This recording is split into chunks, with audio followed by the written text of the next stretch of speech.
Voilà. Et c'est pour ça, donc on donne des kélim. Ces kélim, on les prend dans le monde de la Kabbalah, c'est le derrière de la Chassidut Rabbah, parce que ce sont des kélim de tikkun, de réparation. Donc à nouveau, quand on se retrouve dans le soir du Seder, on n'est pas occupé à quelqu'un d'autre. Et c'est ça qui est merveilleux. En mettant, et les femmes doivent le transmettre au mari, d'accord, le mari aux femmes, les pères aux enfants, etc. Le travail, c'est de comprendre que c'est un Pessah éducatif pour nous préparer à la Géoula. D'accord? Et c'est là où notre cours il met son grain de sel, on va dire. Donc, se préparer à la Géoula, c'est que nos sentiments soient à même de ressentir que tout est Dieu. C'est ça? D'accord? Donc, c'est pour ça qu'on fait un Seder. Donc, on va dire, mais ils sont déjà, mes Soudarim, les Khatrela, ils sont déjà organisés, ils sont déjà le Tikkun. Parce que le Rabbi nous a dit clairement qu'on est tous des tzadikim, etc. Et qu'au bout du compte, on est déjà dans un état de Géoula, on est des tzadikim. Mais notre perception, elle traîne encore à ressentir la réalité divine. Et c'est notre travail, ce Pessah, de reconstruire notre réalité par le biais de nos sentiments. Parce que la réalité est subjective. Vous voyez ? Qu'est-ce qui entraîne un bouleversement de ma réalité ? C'est mes sentiments. Quand je vais mal, tout va mal autour de moi. Même s'il y a un beau temps, etc. Et quand je vais bien, tout à coup, même celui que j'aime pas trop, il a une bonne tête finalement. Oui, il est devenu sympathique. Qu'est-ce qui se passe ? Tout est ressenti, perçu de l'intérieur. Donc c'est une reconstruction intérieure de ma perception. Non pas de la réalité, laquelle est... Et non milevado, Dieu n'a jamais changé. Et c'est pour ça le Tafreshenbet dit qu'il n'a jamais créé le monde. Vous voyez ? Et que l'état de réalité, ça va être la perception de son état absolu. Il a toujours été là. Il n'a pas créé le monde. Dans la Torah, il y a écrit. Dans la Torah, il y a écrit. Et c'est pour ça que nous, on s'éduque à la Torah. Mais en réalité, d'après la Pnimiut Torah, les chassidim de Admour Hazaken déjà avaient conclu que le monde n'a jamais été créé, que l'on n'existe pas. Voilà. Et la science rejoint ce point de vue aujourd'hui. Donc comment on vit dans un monde qui n'existe pas, en n'existant pas soi-même? On s'éduque à devenir de plus en plus Dieu configuré dans ma personnalité. Et c'est ça qui est merveilleux. C'est pour ça le Seder de Pessah, on ne jette pas le Seder, on fait un Seder. Pourquoi on fait un Seder au commencement de tout ça? Parce que pour sortir d'Égypte, on s'est propulsé au niveau de Tzadik. C'est ce que le Rabbi a fait avec nous. Il nous dit, vous êtes tous des Tzadikim. Tout le monde a fait Tchouva. D'accord? Et après, je me vois au quotidien, je me dis, qu'est-ce qui se passe?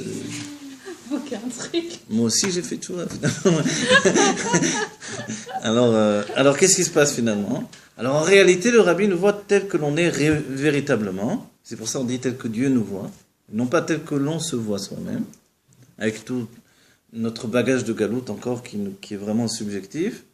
Alors, en réalité, pour que je puisse m'accepter comme un être en Géoula, c'est-à-dire Dieu dévoilé dans ma personnalité, il faut reconstruire mes sentiments. Et reconstruire les sentiments, d'après le Tanya, c'est les reconstruire par l'intellect. Et Dieu nous dit, tu sais quoi? Allez, tu vas les poser, tes sentiments. Tu vas les toucher pour une fois. Parce que jusqu'à présent, on ne touche pas les sentiments. On parle des sentiments, on va voir un psychologue, mais où ils sont nos sentiments? Vous voyez? Voilà. Alors maintenant, tout à coup, on va les figurer dans une réalité. C'est quoi cette réalité des sentiments? On va poser nos éléments sur le Seder. On a dit les 3 matzot, on est arrivé au monde de Hatzilut. Dans le monde de Hatzilut, il y a ce qui est la structure de nos sentiments dans le monde de Hatzilut. Ça s'appelle Zer Anpin. Ce sont les sentiments du monde de Hatzilut. Le fiancé, le fils de Chorma et Bina, qui nous dit qu'on doit recréer des sentiments d'après notre intellect. Justement, cet intellect qui a compris que Enon Milivado. On ne peut pas avoir les mêmes sentiments quand on a compris qu'il n'y a rien d'autre que Dieu. Par exemple, je ne peux pas m'énerver contre Dieu tout à coup. Parce que d'après cette conscience qu'il n'y a rien d'autre que Dieu, c'est comme si je m'énerve contre moi. C'est stupide. Hein? C'est Dieu lui-même. Voilà. Ou Dieu ne m'a pas puni. Dieu est en train de faire quelque chose à travers moi. Et moi, je suis moi-même en train de réagir à travers Dieu. Vous voyez? Donc l'idée que Adam Arishon dit à Dieu, c'est toi qui m'as fait fauter. Dieu dit, non, c'est toi qui as fauté, ça revient au même. Vous voyez? D'accord, on a fauté ensemble, main dans la main, Dieu et Adam Arishon ont fauté dans 2 niveaux de conscience, c'est tout. Ouais. Et nous, on doit comprendre, d'accord, il y a 2 niveaux de conscience qui doivent se confondre. Mais tant que mes sentiments ont cette sensation de s'appartenir comme étant étranger à l'être Dieu, comme a dit Abraham Avinu, le Dieu monde en fait. Donc en fait, comment ça se fait? Je ne ressens pas que je suis dans le monde Dieu ou le Dieu monde. Je devrais le ressentir, je suis dans Dieu. Mais si je suis dans Dieu, il n'y a plus d'exil, c'est fini. Donc comment je vais y accéder? Au bout de compte, Dieu nous dit, c'est votre cœur que je désire. Et c'est vrai que nous, on n'arrive pas trop pour l'instant. Depuis l'Admorazaken, on a réalisé que le cœur était quelque chose qui avait du mal à être entraîné à la suite de l'intellect, mais on pouvait commencer l'entreprise d'entraîner le cœur à la suite de l'intellect. Et pour ça, il fallait construire un cœur irréprochable. Comment on le construit de manière irréprochable? Par l'intellect de la Torah du Harizal. C'est un cœur de Hatzilut.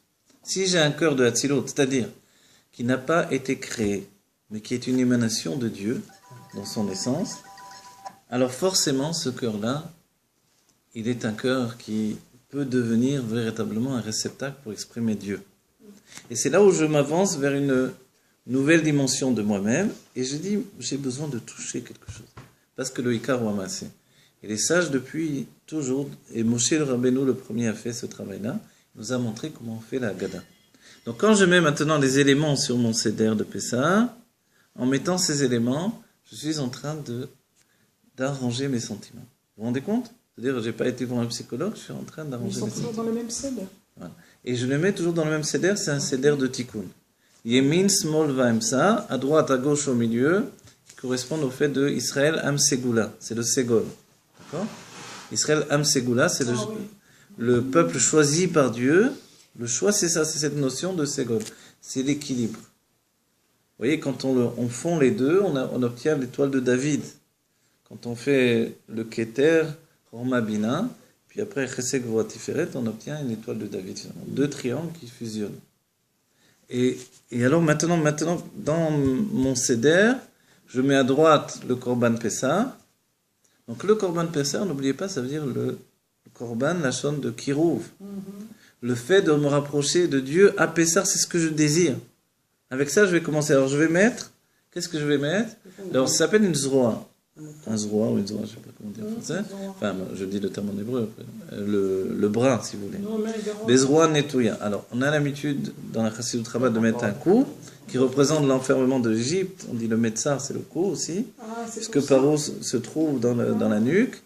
Et également, l'une des raisons, c'est de s'éloigner justement de toute comparaison avec le Korban de Pessah.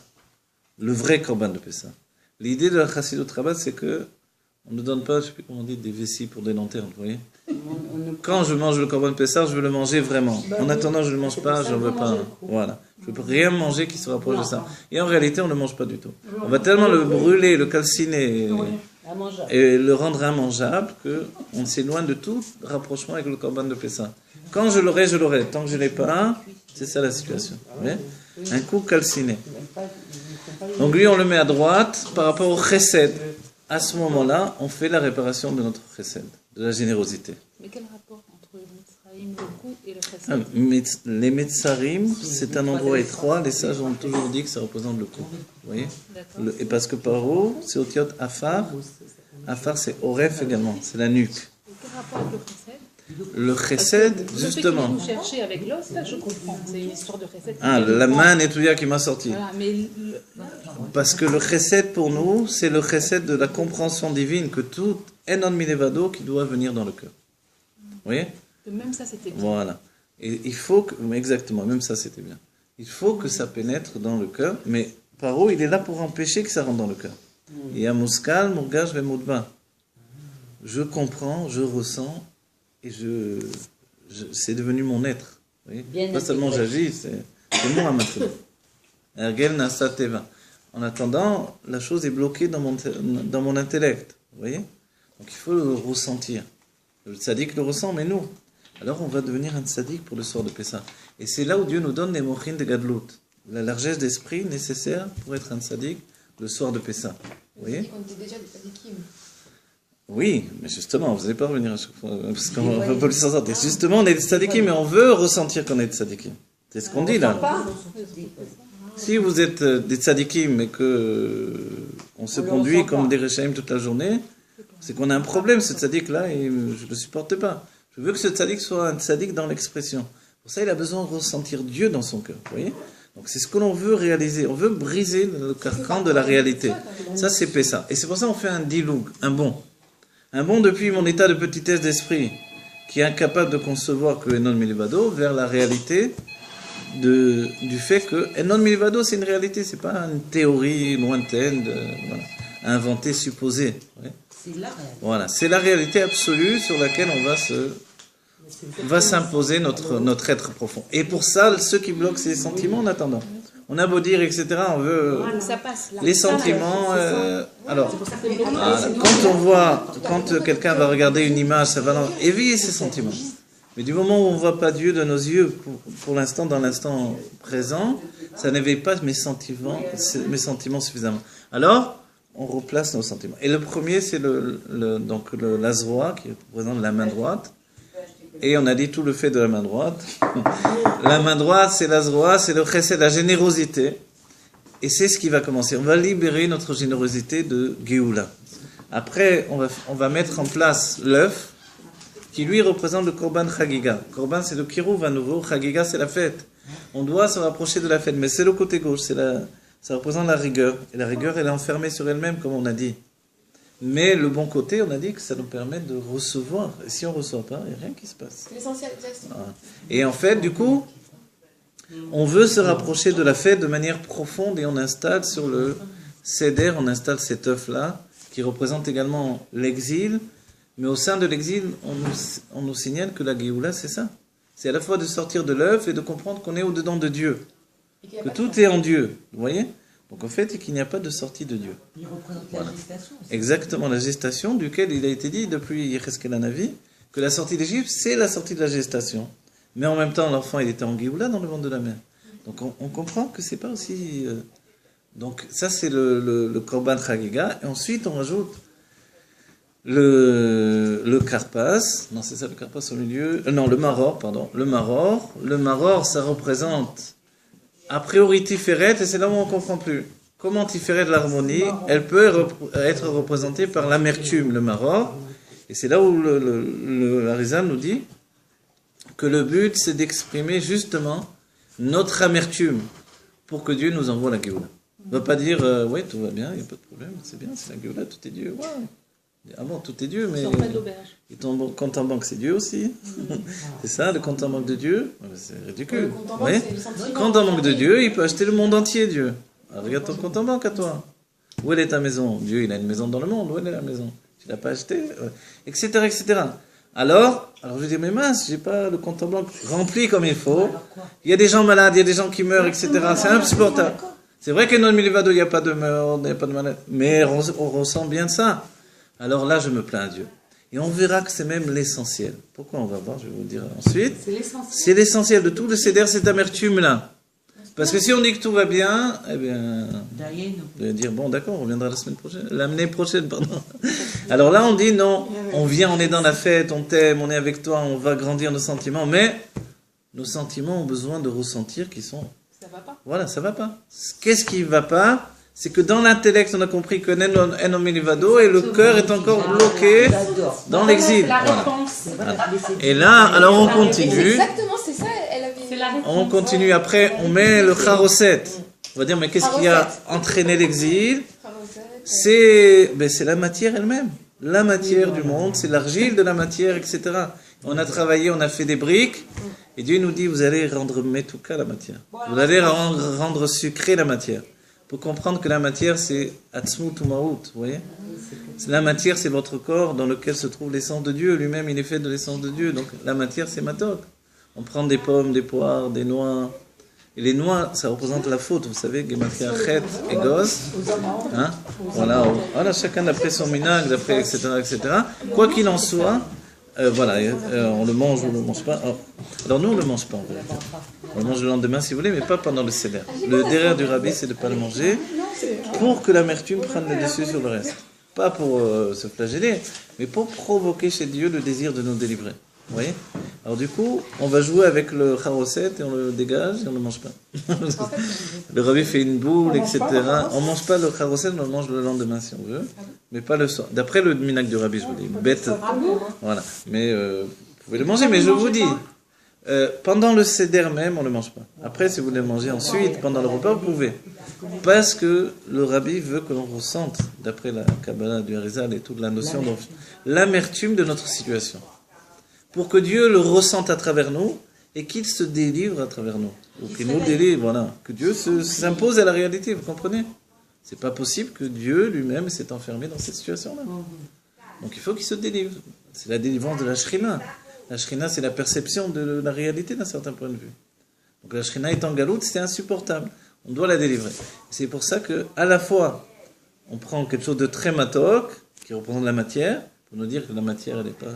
C'est l'endroit de la délivrance, de la Géoula. Mais à la fois, on ne va pas en profiter pour que Dieu garde bien à l'esprit que nous, cette matière, elle est magnifique, truc, ce que tu veux, mais tant qu'il n'y a pas le dévoilement de l'essence, c'est insupportable à vivre pour nous. Oui. Donc en fait, après, on va du côté gauche à nouveau, et là-bas, il y a le karpas. Voilà, le karpas, à nouveau, on rajoute dans l'amertume, mais dans le côté de, on va dire, le côté piquant de l'amertume. Ça représente le on était dans Netza, on est passé au Od. Od, ce qu'il y a, le karpas est représenté de plusieurs manières. Alors, le karpas, c'est aussi un céleri. Voilà, ou un oignon. De minhag ashkenaz, de prendre un oignon et de manger l'oignon cru. Voilà. L'oignon, on le met avec la peau, le minhag de Rabbi, de le mettre avec la peau sur le plateau du seder. Et l'ail. Voilà, et on mange pas l'ail, non? Et on le mange cru le soir du seder. Alors qu'on enlève toutes les peaux. Oui, je sais, c'est le seul moment où on met un truc avec la peau, le rabbi met avec la peau sur le... Ouais. Avec la peau, ouais. Mais sur un apron qui est sur la matzah elle-même, voilà, pas sur la matzah direct. Mais, voilà. Et l'oignon lui-même, il représente en fait le hod. Le hod, c'est cette situation du juif pachoud qui peut être... il reçoit toutes les mauvaises choses du monde. La plainte, c'est voilà. le matin. Ouais, la plainte, c'est le matin. Ça. Voilà. Et il reçoit toutes les mauvaises choses. Il est en situation extrême de chute.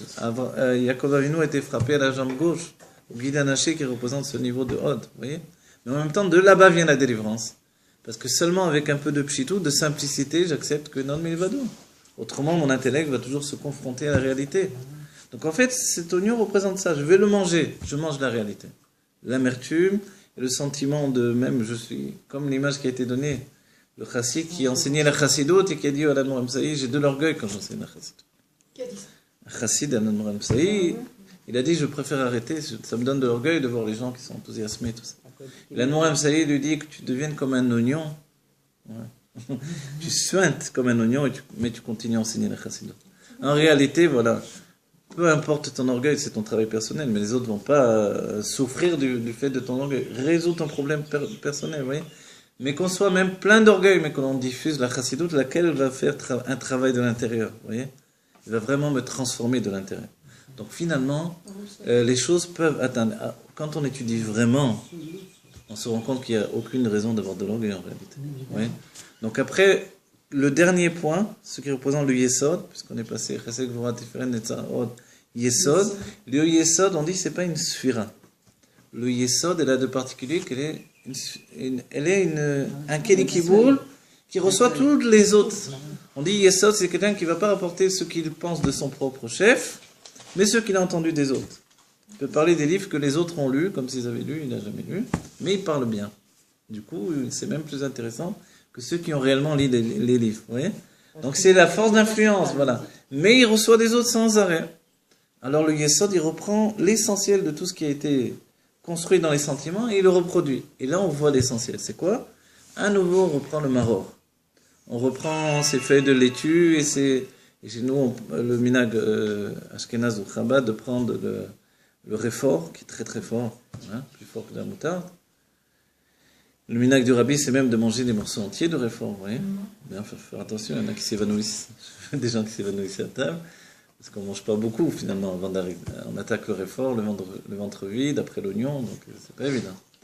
Donc le réfort haché, déjà ça coupe un peu l'amertume.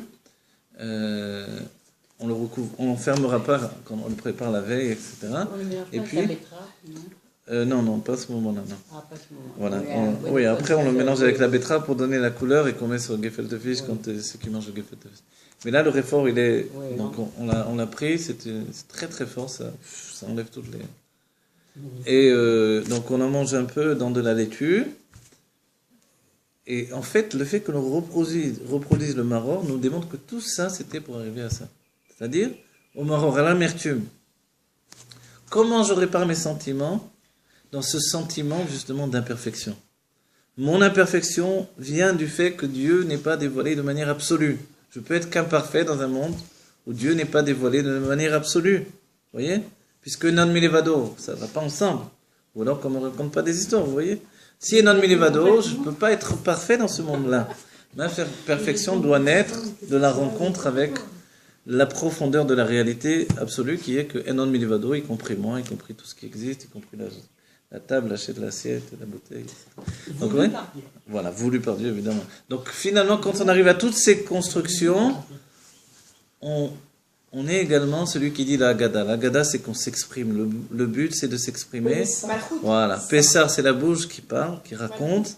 Il y a une mitzvah particulière de raconter à ses enfants. Ces enfants s'appellent l'enfant qui est en nous. Voilà. Alors, commencer par l'enfant qui est en nous. Et ne pas courir, donc, on a dit, au lit pour se reposer, malgré qu'on est un peu fatigué, malgré que le vin il va faire son effet pour les hommes.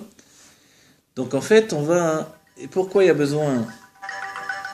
Voilà, on va terminer le cours. Pourquoi il y a besoin de boire le vin? Le vin, il véhicule, en fait. Par la bina, la source de la bina se projette sur notre personnalité, et par le fait du seder, elle seule qui a enfanté les sentiments peut leur donner d'atteindre la source même des sentiments. Les sentiments viennent d'au-dessus de l'intellect, et d'au-dessus de l'intellect, on a dit, c'est le tohu. Mais le tohu, il n'est nuisible, entre guillemets, que quand il est mal géré, mal intégré. Donc le but de tout ça, de cette construction, de cette reconstruction, de ce tikkun, de cette réparation, c'est de pouvoir intégrer le tohu. Et le tohu, c'est ce qui nous a sortis d'Égypte. C'est-à-dire que, comment on est sorti de ce qui s'appelle dans la Kabbalah Katnout de Katnout, la petitesse d'esprit la plus terrible. Les gens qui travaillaient, qui étaient dans le travail jusque-là, ils n'avaient pas une seconde de rien. Oui. Malgré ce, ils avaient le cœur avec Dieu toujours, sans le ressentir totalement au-dedans d'eux. Comment de ce niveau-là, on arrive à être des tzadikim parfaits? Grâce au fait du jour particulier qui s'appelle Pessah, où Dieu est venu. Voilà, le dilogue. Chez Pessah à la Pétar. Dieu, il est venu au-dessus de la porte par lequel il y a un cheminement qui est de Katnout à Gadlout. L'enfant, il grandit, il commence à étudier, il comprend, il tire des leçons de la vie, jusqu'à ce qu'il arrive à 80 ans, il commence à envisager d'avoir un peu de sagesse véritable, etc. La transformation prend beaucoup de temps. Tout à coup, on nous dit, et si c'était en un seul moment? De quoi? Ça, c'est Pessah. La transformation qui nous projette dans la Géoula, Amitit Vashlema, où on est un tzaddik Gamour. Si c'est dans un seul moment. Ça, c'est le moment de Pessah qui nous donne cette possibilité que le Géoula arrive tout à coup. Voilà. C'est ça le Pessah. Et là, alors, forcément, on va l'exprimer sans fin, jusqu'à dire le Hallel à Dieu. Et c'est pour ça qu'on va dire le Hallel plusieurs fois, 2 fois, et le lendemain encore à nouveau. Donc on dit le Hallel, on chante le Hallel, on se libère, on est heureux, et on s'élève par le biais de l'expression. C'est toute la soirée de Pessah qui est comme ça. Et tout ça, ça a été donné comme un cadeau qui vient d'en haut. Et on m'a demandé, participe, organise les choses. Prends tes sentiments dans les mains, ressens-les, pose-le. Voilà. Ne fais pas comme ça, tac, tac, tac, tac, allez hop. Vous voyez? Où il y a même des fois où la femme, elle a préparé, le mari, il arrive, il prend, il fait... Non, non, non. Normalement, à titre éducatif, le mari il place lui-même chaque élément de son âme, ce qui inclut l'âme de la femme également au-dedans de lui, ou l'âme de l'homme au-dedans de la femme. Donc en fait... C'est le mari qui doit replacer tout ça. Alors la femme aura l'intention d'être le chaliard du mari pour l'accomplir. Voilà. Pour lui permettre d'atteindre son niveau d'élévation. Voilà. Alors, de ce fait-là, tout à coup, les choses prennent un niveau intérieur. Ça, c'est la pnimiut de la... Voilà. La pnimiut, de toutes les manières, de la bina, c'est le même makor que la pnimiut de la chokma, et c'est pnimiutatique. Voilà. Que ce Pessah, on a donné les grandes lignes évidemment, mais en même temps on a essayé de bouger un peu les éléments pour le comprendre dans un niveau de Géoula. Voilà, que l'on ait la Géoula Mitivla Shemat, que ce Pessah se passe au Beth Amikdash, qu'on soit déjà bien avant Pessah au Beth Amikdash, on ne va pas attendre jusque-là, puisqu'il nous faut nous préparer, acheter des habits particuliers encore plus beaux que ceux qu'on avait prévus pour la fête. Et également, on veut préparer le Korban de Pessah, Korban d'Hashon Kirouv. On veut absolument se préparer au rapprochement avec Dieu et manger de l'agneau, pourquoi pas. Voilà, au moins une fois encore, et se donner avec Dieu et faire ce Korban Pessah qui peut-être va devenir le Korban Toda en réalité. Voilà. Que Dieu nous donne la Géoula Mitivla Shemat, avec le Rabbi Melech Mashiach qui est bien tangible et véritable pour chacun d'entre nous. Kipshuto Mamash, oui.